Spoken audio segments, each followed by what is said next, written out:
आज के जमाने में एक बेटी होती है जो सही मायने में माँ बाप का सहारा बनती। 100 बेटों के बराबर होती है एक बेटी, 100 बेटों के बराबर होती है एक बेटी, 100 बेटों के बराबर होती है एक बेटी। आपको बेटा चाहिए था ना, पर मैं बेटी बन के पैदा हुई। इसी बात की तकलीफ है आपको, पर मैं बेटी बन के पैदा हुई। इसी बात की तकलीफ है आपको, इसी बात की तकलीफ है आपको। ये क्या बोली सुधा? मेरे मन में तो बेटे का ख्याल कभी भी नहीं आया।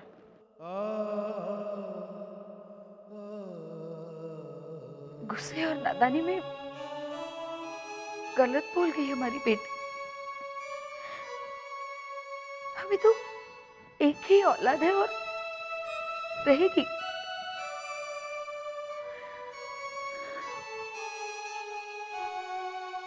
जब आपने दूसरे बच्चे के लिए मना किया था, तब भी मुझे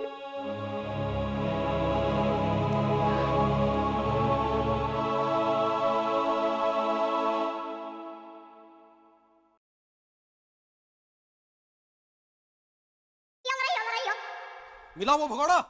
नहीं, मैंने रेलवे इंक्वायरी में भी पूछा। वो बोले पिनाकिनी नंदिनी नाम की कोई ट्रेन है ही नहीं वहाँ। अरे किस मूर्ख ने इसे भेजा? आपने। और तू रेलवे इंक्वायरी में? तुम दोनों उसे लिए बगैर कैसे आ गए? आप खुद तो गए नहीं, ऊपर से हमें डांट रहे हैं कि लिए बगैर कैसे आ गए। ऐसे बात करते हैं बड़े भाई से? इस घर में तुम्हें ये संस्कार मिले हैं? भारतवर्ष की प्राचीन और गौरवशाली परंपरा में बड़े भाई के लिए जो आदर और सम्मान। बड़े भैया, हाँ ऐसे। रेलवे स्टेशन पर मेरे पहचान के कुछ टीटी हैं। उन्होंने हमें आश्वासन दिया है कि जैसे ही पिनाकिनी और नंदिनी नजर आते हैं वो हमें तुरंत खबर दे। लेकिन आप कहाँ जा रहे हैं? मैं 5 मिनट में आ रहा हूँ। क्या कर रहा है तू? मुझे नहीं मालूम कि आप सिगरेट पीने के लिए टेरेस पे जा रहे हैं। किस मूर्ख ने इसे फेंका? आपने। सिगरेट बाद में पी लें। मैं धूम्रपान नहीं करता। अरे भैया, जो आप नहीं करते हो बाद में कर लेना, लेकिन आइए आइए आइए, मेरी बात सुनिए, आइए। हाँ आजा आजा। मुद्दे की बात यह है कि अगर हमारा पिनाकिनी नंदिनी को लेकर भागा भी है तो हमें दुबला होने की क्या जरूरत है? भैया आप इसकी पॉजिटिव साइड देखिए। अब मैं इसमें क्या सकारात्मक पक्ष देखूं? जरा सोचिए, अगर नंदिनी हमारी बहू बनेगी तो हम उस पुरुषोत्तम को इमोशनली ब्लैकमेल कर सकते हैं और बोल सकते हैं कि भाड़ा बढ़ा, अब तो हम समझी हो गए। तो तुम्हारा कहने का तात्पर्य यह है कि मैं उस लड़की को अपनी बहू मानकर उस जलेबी गाठिया वाले के साथ समझाना संबंध जोड़ूं? लोग क्या कहेंगे? हाँ, कि चाचा अभी तक कुंवारा है और भतीजे ने शादी कर ली। अरे चिराग, तेरी शादी की बात नहीं हो रही अभी। मेरी शादी की तो किसी को फिक्र ही नहीं है। बड़े भैया आप बैठ जाइए। मुद्दे की बात यह है कि शंकर भगवान की शादी के खर्चे में पिनाकिनी की शादी का खर्चा भी निपट गया। अब हम उस पुरुषोत्तम से दुकान का भाड़ा बढ़वा लेंगे। क्या बढ़वा लेंगे? जो 8 रुपया भाड़ा आता है ना, वो भी बंद हो जाएगा। अरे जस्सू बेन भाड़ा बढ़ाने ही नहीं देगी, क्योंकि वो तो हमारा रिश्तेदार हो गया। तू जानता नहीं है, उस पुरुषोत्तम का पूरा खानदान बहुत खेला खाया है और उसके बेटा तो है नहीं। बेटा जो कुछ भी है तेरा है, ये कहकर अगर पिनाकिनी को घर जमाई बना लिया तो। हालांकि आपकी बात में माल है बड़े भैया, लेकिन पिनाकिनी तो हमारा बेटा है, तो वो हमें छोड़ के भागेगा क्यों? लेकिन पिनाकिनी तो भाग चुका है। मेरी राय तो कोई लेता ही नहीं है। अरे क्यों नहीं लेंगे चिराग? आज तक मैंने कुछ लेने से मना किया है? चल दे। सुनो, मैं तो कहता हूँ कि अखबार में उसकी फोटो छपवा देते हैं और ऐड दे देते हैं कि माँ बीमार है, चाचा स्कूटर चलाने दे देगा, स्कूटर लेकर जल्दी घर पे वापस आ जा, कोई कुछ नहीं कहेगा। अरे कैसे कोई कुछ नहीं कहेगा? एक बार पकड़ में तो आ जाए, ऐसी मार खाएगा कि दोबारा कभी इश्क नहीं लड़ाएगा। वाह बड़े भैया, क्या शायरी है। बस ऐसे ही सडनली। अप्पा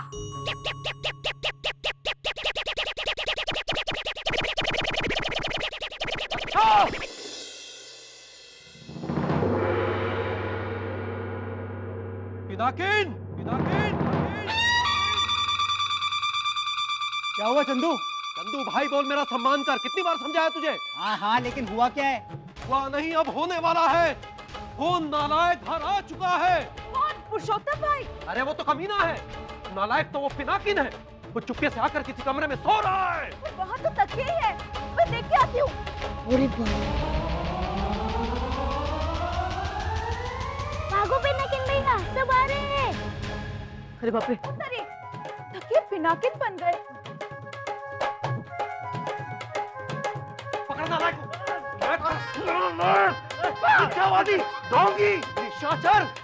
नहीं नहीं मैं घर नहीं था पापा। तो फिर तब तू कहाँ था जब घर में चिल्लम चिल्ली हो रही थी? चिल्लम चिल्ली नहीं, कोलाहल बोल।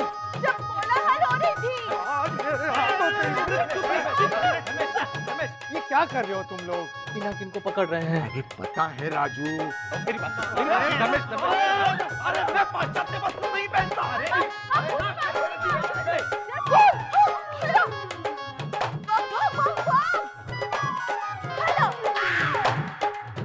धर्मेश भाई तुम्हें कूदो शैलेश, बात में माल है पर सीढ़ियों से जाने का पैसा थोड़ी ना है। वो भाग गया।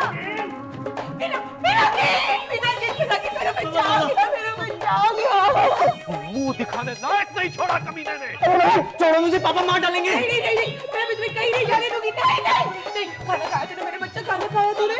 मैं खिलाता हूँ इसे। अरे मम्मी छोड़ो मुझे। अरे रुक धर्मेश, नीचे उतर।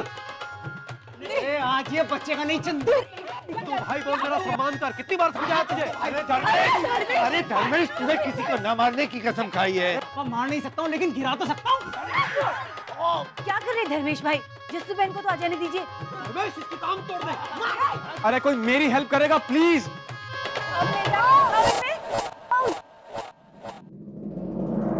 शिखना, ये क्या है? ये क्या कर रही हो तुम? अरे जस्सू बहन कहाँ है? क्यों? क्या हुआ? गीता बहन लूट गई, बर्बाद हो गई। नंदिनी के बाबूजी घर छोड़कर जाने की बात कर रहे हैं। अरे वाह,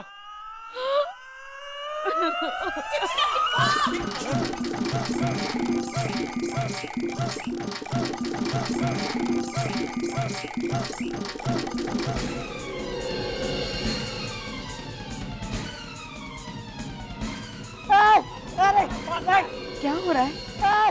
रुको। क्या हो रहा है ये सब? जस्सू बहन, मैं तब से इन लोगों को कह रहा हूँ कि मैं घर पे ही था। अब और झूठ मत बोल। हमारे कमरे में जाकर बैठ। पर आपका कमरा तो उधर है और रास्ते में ये दो यमदूत खड़े हैं ना। कोई कुछ नहीं करेगा। धर्मेश, तू यहाँ आ जा। चंदू, जाने दे इसे, जा।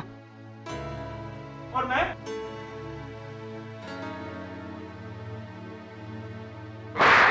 जस्सू बहन। चंदू,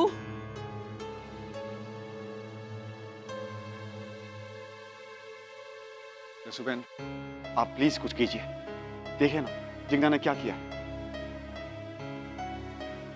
तुम ले जाके तो दिखाओ इसे। जिगना, बच्चे को खोल। नहीं, मेरे बच्चे को उठा के ले जाएगा, ये उठाएगी। मैं कहती हूँ बच्चे को खोल दे, वरना मुझसे बुरा और कोई नहीं होगा। जस्सू बहन पर सुना नहीं जस्सूबेन ने क्या कहा? कॉलेज है।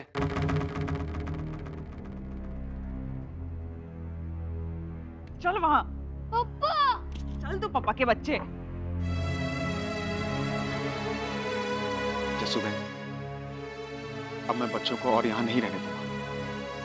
मैं आपसे रिक्वेस्ट करती हूँ दामाद जी, हम कोई न कोई हल जरूर ढूंढ लेंगे। थोड़ी मोहलत और दीजिए। जस्सू बहन, नंदिनी के बाबूजी हमेशा हमेशा के लिए घर छोड़कर जाने की बात कर रहे हैं। कहीं नहीं जाएंगे वो। चंदू रुक, तू कहाँ जा रहा है? सोने दे पिनाकिन को। जस्सू बहन, मैं भी सो जाऊं, ये स्वेटर उतार के पूरी रात सो नहीं पाया हूँ, बहुत थक गया हूँ। मैं भी।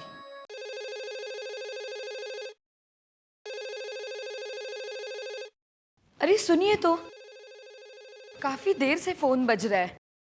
जस्सू बहन का ही होगा। हेलो जस्सू बहन। पुरुषोत्तम भाई, जस्सू बहन का ही फोन है। हेलो, हाँ, 2 बार फोन बजकर बंद होकर जब तीसरी बार बजा ना, तभी मुझे डाउट हो गया था कि ये फोन आप ही का हो सकता है। लीजिए, बात कीजिए।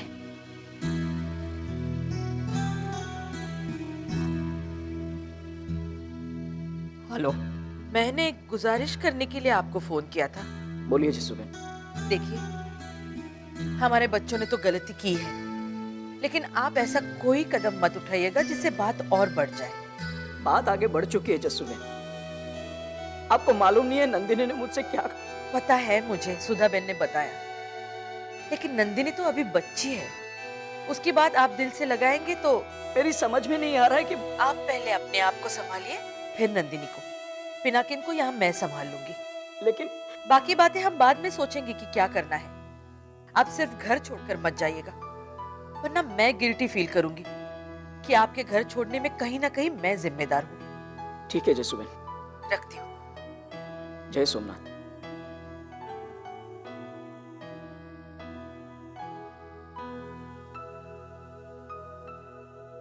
बैग कहाँ गई?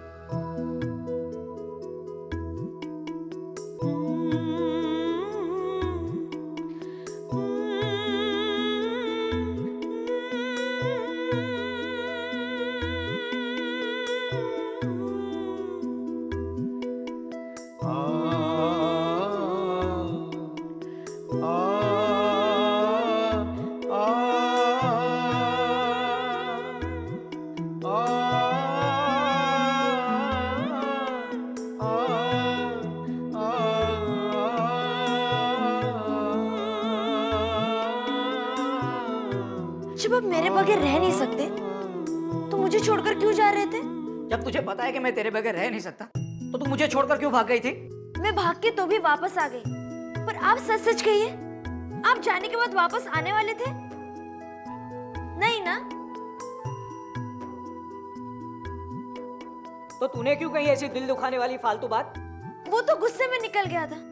गुस्से में तो एक दिन मैंने मम्मी को भी ये कहा था कि उनमें अकल नहीं है, पर उन्होंने तो ऐसे बैग नहीं भरा। क्योंकि तेरी उस बात में सच्चाई थी। तेरी माँ में सचमुच अक्ल नहीं है, लेकिन तूने मुझे जो कहा है। हाँ, तो मैं सॉरी बोलने वाली थी ना, थोड़ा तो इंतजार किया होता। बस बैग भर और चल दिए, और बैग में ब्लड प्रेशर वाली मशीन भी नहीं डाली थी। रास्ते में अगर ब्लड प्रेशर हाई हो जाता तो तेरी माँ बोलती कि जब वो ब्लड प्रेशर की मशीन लिए बिना गए ना, तब भी मुझे डाउट हुआ था।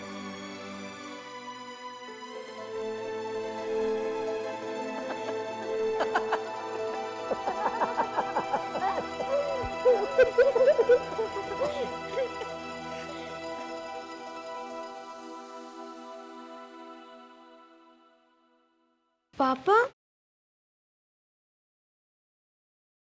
ये क्या है?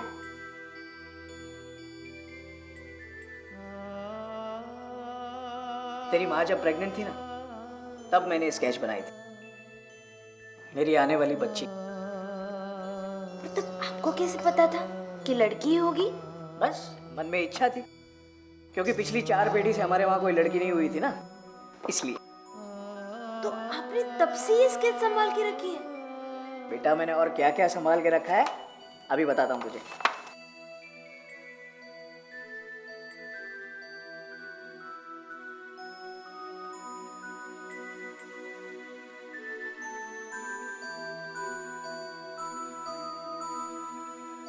खुल जा सिमसिम।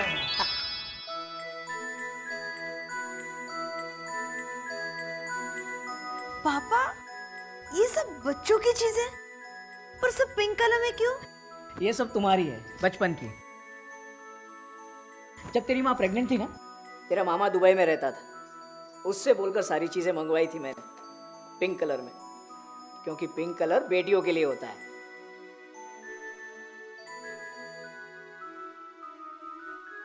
पापा, ये रिबन ये यहाँ क्यों है? ये तो मैंने फेंक दी थी पिछले ही हफ्ते। आप भी ना। और पापा, ये सैंडल तो कबाड़े वाले ने भी लेने से मना कर दी थी। पापा, आप ये सब बेकार चीजें जमा करके क्या कर रहे हैं? वो भी ऐसे अलमारी में। बेकार होगी तेरे लिए, मेरे लिए नहीं, समझी? जब तू शादी करके मुझसे दूर चली जाएगी, तब मेरे पास तेरी इन यादों के अलावा और क्या रह जाएगा?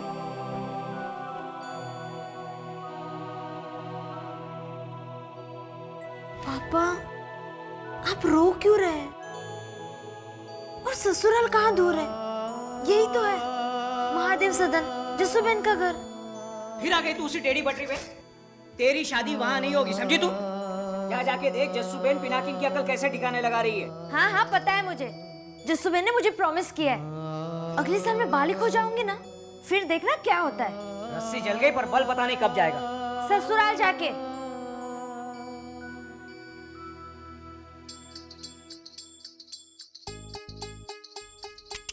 देवा, अरे वो परवल की सब्जी मत रखना गीता। क्यों भाभी?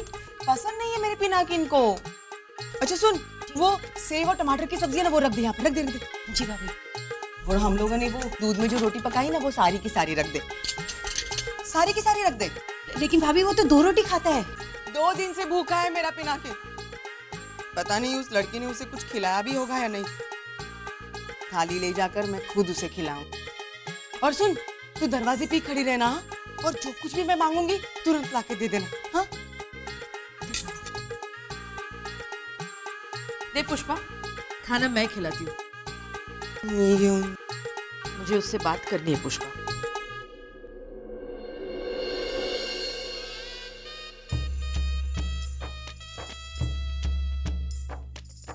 ओम नमः शिवाय, नमः शिवाय।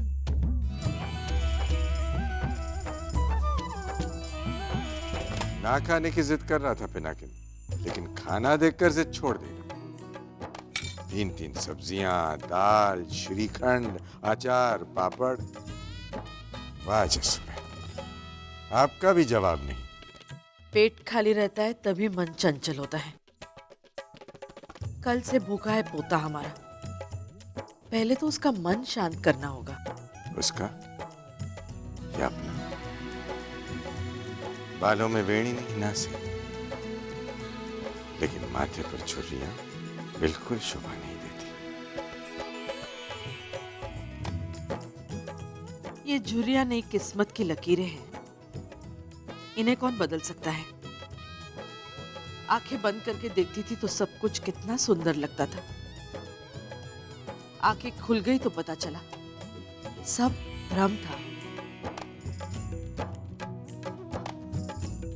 तुम्हारा मन इतना सुंदर है कि इसे कोई बुराई नजर ही नहीं आती है जस्सू बहन।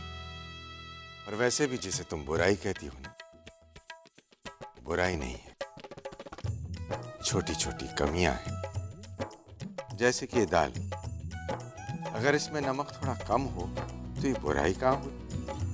ये तो कमी हुई ना, जो दूर की जा सकती है, उसमें थोड़ा नमक और मिलाकर। तो पहले पकवान से शुरू करें। मैं पिनाकिन को खाना खिला के आती हूँ, थोड़ा समझा भी देती हूँ। पिनाकिन बेटा। मैं नहीं जी सकता नंदिनी के बिना। खाना तो खा सकता है। नहीं खाऊंगा। मैं भूख से तड़प तड़प कर मर जाऊंगा, तब आप लोगों को पता चलेगा कि मैं उससे कितना प्यार करता हूँ। मैं नहीं कहती कि तुम प्यार नहीं करते, मैं बस इतना कहना चाहती हूँ कि इतनी कम उम्र में शादी ठीक नहीं है। देख, जिगना और पंकज कुमार के बीच कितनी प्रॉब्लम्स हो रही है। लेकिन मेरे और नंदिनी के बीच कोई प्रॉब्लम नहीं होगी जस्सू बहन। हम दोनों ने पूरी प्लानिंग की है। अब प्लीज हमें घर बसाने दीजिए ना। पुरुषोत्तम भाई का घर तोड़कर तू अपना घर बसाना चाहता है? और सिर्फ प्लानिंग करने से कुछ नहीं होता। हकीकत की एक ठोकर सारे सपने चूर कर देती है बेटा। क्या प्लानिंग था तेरा, बता। वो सुबह 7 बजे उठती, मेरे लिए नाश्ता बनाती। और इसके पैसे कहाँ से आते? मेरे पास है 20,000 रुपए। वो चेक कैश चंदू ने वो अकाउंट बंद करवा दिया है। हाँ तो मैं मेहनत करता, जैकेट बेचकर पैसे कमाता। एक जैकेट बेचकर तू जिंदगी भर का खर्चा जमा कर लेगा? मेरे पास 3 जैकेट है जस्सू बहन। उससे सिर्फ 3 हफ्ते का खर्चा निकलेगा बेटा। उसके बाद तेरी वजह से भूख से बेहाल होकर नंदिनी को भीख मांगनी पड़ती। मैं ऐसा कुछ नहीं होने देता जस्सू बहन। मैं कैसे भी करके उसका ख्याल रखता। ना ख्याल तो रख नहीं पाता, उसका ख्याल रखने चला है। प्लानिंग की बात करता है, उस पर अमल तो होता नहीं तुझसे। सुबह नंदिनी तुझे उठा उठा कर थक गई, तू 5 मिनट करता रहा। तेरा था क्या अपना?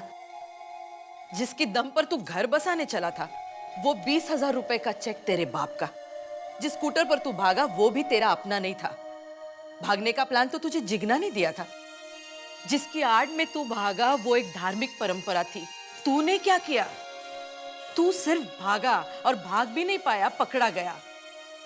पूछ अपने आप से। वो सब मैं नहीं जानता जसूबेन, मैं नहीं रह सकता उसके बिना। आप समझ नहीं रही हैं। मैं समझती हूँ बेटा। नहीं, आप नहीं समझती हैं जसूबेन। इधर देख। नहीं,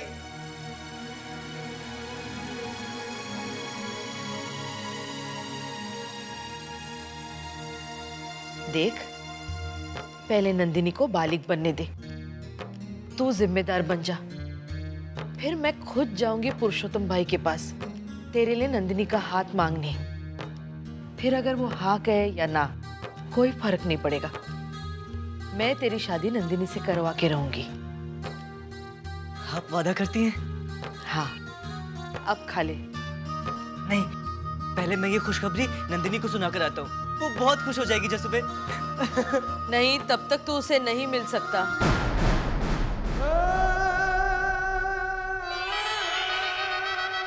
प्रीत की ये पहली पहली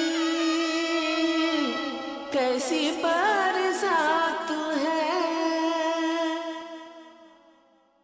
जरा सोच, तू उसे इस तरह से मिलता जुलता रहेगा तो फिर सारे शहर में नंदिनी के बारे में किस तरह की अफवाह उड़ेगी? पुरुषोत्तम भाई किस तरह से सर उठा के चल सकेंगे? मतलब आप चाहती हैं कि मैं नंदिनी से बात करना छोड़ दूं? मैं घर से बाहर निकलूं, वो मुझे दुकान पे खड़ी मिले मेरे ही इंतजार में, और मैं उसे देखकर स्माइल करना भी छोड़ दूं? वो अपने पापा से छुपा के मेरे लिए जलेबी गाठिया लाती है जसूबेन, वो खाना भी छोड़ दूं? एवरी संडे हम लोग पिक्चर देखने जाते हैं, वो छोड़ दूं? पता है उसका हाथ कितना मुलायम है, उसका हाथ पकड़ना भी छोड़ दूं? हाँ बेटा, तुझे कुछ साल सब्र रखना होगा। कितनी आसानी से आपने कह दिया कि सब्र करना होगा। अगर मुझ में सब्र होता तो मैं उसके साथ भागता ही क्यों? मैं उससे 2 मिनट नहीं मिलता हूं तो कुछ और दिखाई नहीं देता, बहुत तकलीफ होती है।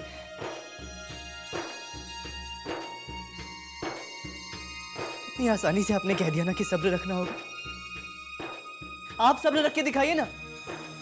आप भी तो पापा के बिना 1 मिनट नहीं रह सकती। उन्हें बाथरूम में 2 मिनट देर हो जाती है तो आप परेशान हो जाती हैं, बेचैन होकर दरवाजा खटखटाने लगती है कि वो ठीक है कि नहीं। तो पहले आप प्रॉमिस कीजिए कि आप पापा से नहीं मिलेंगी, फिर मैं प्रॉमिस करूंगा कि मैं नंदिनी से नहीं मिलूंगा।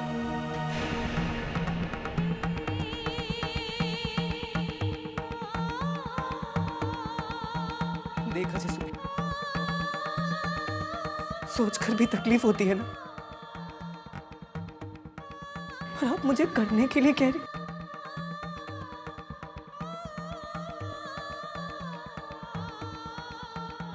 मैं नंदिनी से मिलूंगा। अगर मुझे रोकना है तो पहले खुद को रोकिए।